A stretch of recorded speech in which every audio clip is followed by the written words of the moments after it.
Here's the October recap for 2012, the Fall Championship Series. Coming off a great opening weekend in November at the Breeders' Cup. Let's take a look back at October, where we had limited racing. The first set of races that I'll highlight came on opening weekend of October, as many horses ran their final prep races for the Breeders' Cup. And it was opening weekend at Keeneland, where it was called Fall Stars Weekend. On Saturday, October the 6th, I like number 2, Bridgetown, to take down the Grade 3 Woodford, sprinting on the turf. Chamberlain Bridge, who was a team to the outside, coming after Great Mills, and Great Mills has the lead by a length and a half, just shy of the 8th pole. Bridgetown between horses second, Chamberlain Bridge under an all-out drive, but still third. Top 3 separated by a length of the 16th pole. Bridgetown striding forward to take the lead. Bridgetown, Javier Castellano coming forward in the closing stride. One of my best bets of the day was in the Grade 2 Thoroughbred Club of America Stakes, going 7 furlongs on the all-weather. I loved Groupie Doll. She looked just tons the best. I had 30 invested, and as they turned for home, Now regains third between horses, and Groupie Doll is moving up into contention, but needs running room and is looking for it inside, outside, can't find it yet. Now there's an opening, and here comes Groupie Doll. Groupie Doll and Strike the Moon coming forward together as they move by the 8th pole. Groupie Doll has the lead. Strike the Moon unable to go with her. Groupie Doll at the 16th pole, and Groupie Doll absolutely magnificent again today. oh yeah, she'll be one of my best bets on Breeders' Cup weekend. And then in my best bet of the day at Keeneland, it was the Grade 1 Shadwell Turf Mile.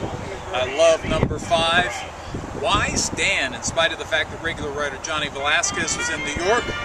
I liked Jose Lezcano on board, and as they turned for home, Out in the center of the course, from 5th to 4th to 3rd, Dominos is in between horses, and Silver Max is fighting on with a short lead toward the inside, a quarter mile to come.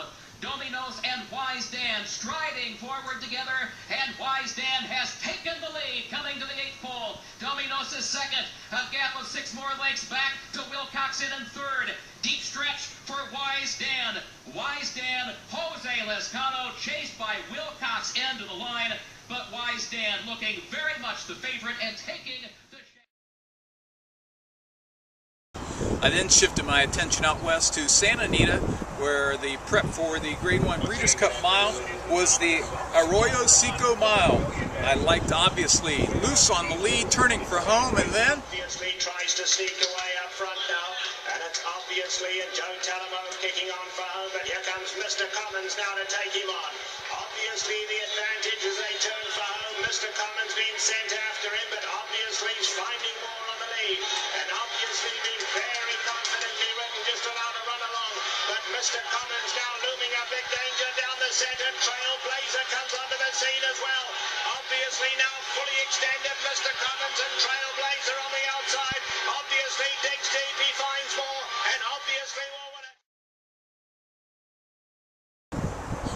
oh, pretty close, but I'll take the win. On Monday, October the 8th, there were 2 turf races for juveniles in New York that probably would have the winners going on to the Breeders' Cup. I like Noble Tune in the Grade 3 Pilgrim. And I like What's the Chances in the Grade 3 Miss Grillo. Swept both of them. It was a good Monday. The next weekend we were off to Baltimore for Sue and Dan's daughter's Casey's wedding. But while there, the racing went on, thanks to the magic of the internet.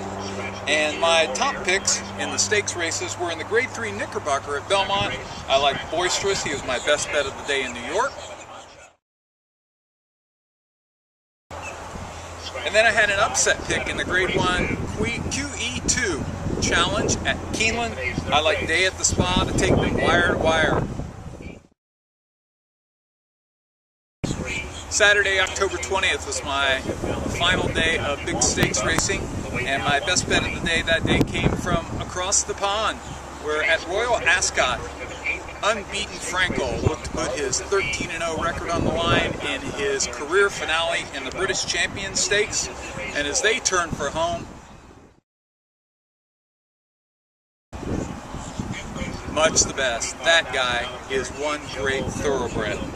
The rest of the month, I did go out to the track once, but the majority of the last 10 days of the month I spent handicapping for the Breeders' Cup.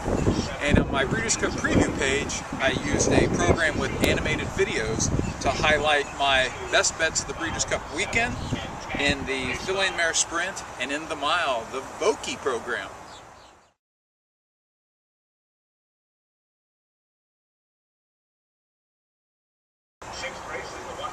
It was a great month. I won nearly 40% of my races, 36.8%, and I had an ROI of $2.08. It was an awesome, awesome month.